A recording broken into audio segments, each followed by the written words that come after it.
नमस्कार। आज के इस विश्लेषण में हम एक बेहद रोमांचक सफर पर निकलने वाले हैं। सोचिए कि हम एक anime style visual factory tour पर हैं, जहां एनिमेटेड मशीनों और चमकते उपकरणों के बीच हम ये देखने वाले हैं कि आखिर कच्चा यूरेनियम जो सीधे खदानों से निकलता है, वो दुनिया के सबसे शक्तिशाली परमाणु ईंधन में कैसे बदल जाता है।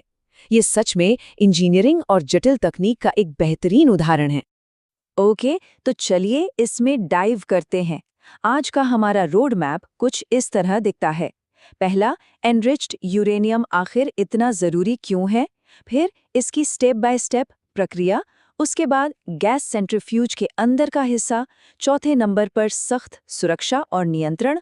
और आखिर में न्यूक्लियर रिएक्टर को ईंधन देना। तो सेक्शन 1, एनरिच्ड यूरेनियम क्यों महत्वपूर्ण है, परमाणु ऊर्जा के वैश्विक दाव।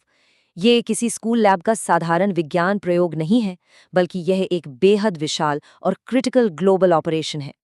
यहाँ एक बड़ा सवाल उठता है, एक साधारण सा कच्चा माल धरती पर सबसे शक्तिशाली ईंधन स्रोतों में से एक आखिर बनता कैसे है। जो चीज़ ज़मीन से एक आम पत्थर या मिट्टी की तरह निकाली जाती है, वो अचानक से असीम ऊर्जा में कैसे बदल जाती है।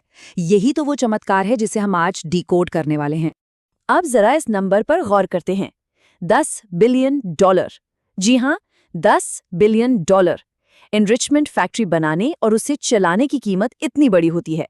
इस भारी भरकम लागत का कारण है वो अत्यधिक सटीकता, कस्टम बिल्ट भारी मशीनरी और वो लाजवाब सुरक्षा, जिसके बिना इस संवेदनशील मटेरियल को प्रोसेस करना बिल्कुल नामुमकिन है। और इतने बड़े इन्वेस्टमेंट का नतीजा क्या निकलता है। खैर, ये जटिल प्रक्रिया पूरी दुनिया के लगभग 10% बिजली पैदा करने के लिए सीधे तौर पर जिम्मेदार है। 10%। ये आंकड़ा खुद बताता है कि आधुनिक समाज को सुचारू रूप से चलाने में इस अदृश्य कारखाने का कितना बड़ा हाथ है। तो सबसे अहम बात यह है कि आखिर ये एनरिच्ड यूरेनियम होता क्या है। असल में प्राकृतिक यूरेनियम में ऊर्जा पैदा करने वाले U-235 आइसोटोप की मात्रा बहुत ही कम होती है। अगर आसान शब्दों में कहें तो एनरिच्ड यूरेनियम वो मटेरियल है जिसमें उस खास आइसोटोप की मात्रा को आर्टिफिशियली बढ़ाया गया है, ताकि ये न्यूक्लियर रिएक्टरों में बिना रुके ऊर्जा पैदा कर सके। एक तरह से इसे सुपरचार्ज किया जाता है। अब आते हैं सेक्शन 2 पर, स्टेप बाय स्टेप प्रक्रिया, निर्माण की यात्रा। चलिए अब इस फैक्ट्री के अंदर चलते हैं और इस मटेरियल के सफ़र को शुरू से आखिर तक क्रोनोलॉजिकली ट्रेस करते हैं। ये प्रक्रिया 4 बेहद सख्त चरणों में होती है। पहला, खदानों से यूरेनियम निकालना यानी माइनिंग। दूसरा, इस रॉ मटेरियल को यूरेनियम हेक्साफ्लोराइड गैस में बदलना। तीसरा, विशाल सेंट्रीफ्यूज मशीनों के जरिए इसका एनरिचमेंट।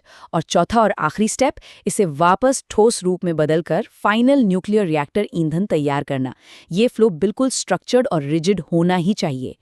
अगर इसे संक्षेप में समझें तो ये कच्ची खदानों से लेकर एडवांस्ड रिएक्टर फ्यूल तक की एक ऐसी जर्नी है जिसमें एडवांस्ड टेक्नोलॉजी एक पुल का काम करती है।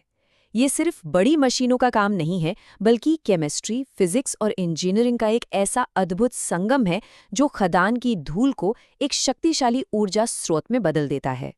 आगे बढ़ते हैं सेक्शन 3 की तरफ, गैस सेंट्रीफ्यूज के अंदर कारखाने का दिल। अब हम इस फैक्ट्री के सबसे क्रिटिकल और कॉम्प्लेक्स हिस्से में जूम इन कर रहे हैं, जहां असली जादू होता है। यहाँ जो बात वाकई हैरान करने वाली है वो इन दोनों के बीच का भारी अंतर है। एक तरफ हमारे पास कच्ची यूरेनियम गैस है जो अनएनरिच्ड है, अपनी नेचुरल स्टेट में है और जिसमें एनर्जी पोटेंशियल काफ़ी कम है। लेकिन उसके बिल्कुल विपरीत सेंट्रीफ्यूजेस से जो आउटपुट निकलता है वो एक हाईली कॉन्सेंट्रेटेड, अस्थिर और न्यूक्लियर रिएक्टरों के लिए बिल्कुल तैयार मटेरियल होता है।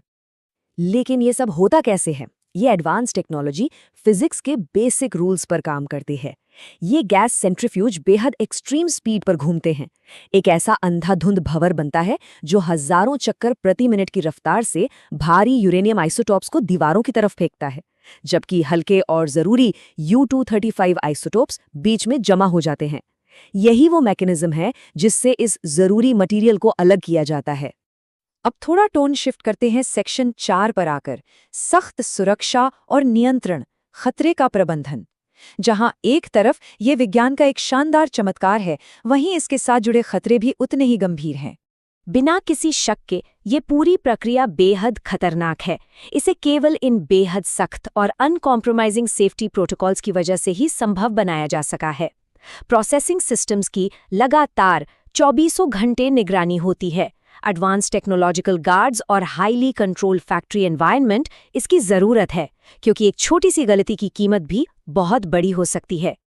और ये स्लाइड बहुत ही शानदार तरीके से इस कॉन्सेप्ट को दिखाती है। एक तरफ है इतनी बड़ी ऊर्जा पैदा करने की क्षमता और दूसरी तरफ है किसी भी न्यूक्लियर डिजास्टर को पूरी तरह से रोकने की सख्त ज़रूरत। इन दोनों के बीच का ये बैलेंस मेंटेन करना एब्सोल्युटली क्रूशियल है। तो अब हम पहुंच गए हैं अपने आखिरी हिस्से पर, सेक्शन 5, न्यूक्लियर रिएक्टर को ईंधन देना, अंतिम आउटपुट। इन सब मुश्किल और खतरनाक फैक्ट्री स्टेप्स से गुजरने के बाद ये एनरिच्ड यूरेनियम आखिर में कहाँ जाता है? ये अंततः न्यूक्लियर पावर प्लांट्स का धड़कता हुआ दिल बन जाता है, जो आज के वक्त में मॉडर्न क्लीन एनर्जी पैदा करने के लिए बहुत ज़रूरी है। लेकिन निष्पक्ष रूप से देखें तो अपनी इस बेहिसाब शक्ति की वजह से ये ग्लोबल जियोपॉलिटिक्स और अलग-अलग देशों के नेशनल न्यूक्लियर प्रोग्राम्स का एक बहुत बड़ा सेंटर पॉइंट भी बन गया है। चलिए इस पूरी यात्रा को समेटते हैं और देखते हैं कि ये सब कैसे जुड़ता है। ये आधुनिक समाज की विशाल ऊर्जा ज़रूरतों और वैश्विक ऊर्जा विरोधाभास का एक बहुत ही जटिल समाधान है। हमने फैक्ट्री में जितने भी कॉम्प्लेक्स स्टेप्स देखे, वे सब हमारी बड़ी ऊर्जा ज़रूरतों को पूरा करने के लिए ही हैं। आखिर में एक बहुत ही गहरा सवाल छोड़कर जाना चाहेंगे। क्या बड़े पैमाने पर स्वच्छ ग्लोबल एनर्जी की ज़रूरत अंत में इस ईंधन को बनाने वाले उन अविश्वसनीय खतरों और बेहद सख्त नियंत्रणों से ज़्यादा मायने रखती है? ये एक ऐसा डेलिकेट बैलेंस है जिस पर दुनिया भर को सोचना पड़ रहा है। इसी विचारोत्तेजक सवाल के साथ आज के इस विश्लेषण को यही विराम देते हैं।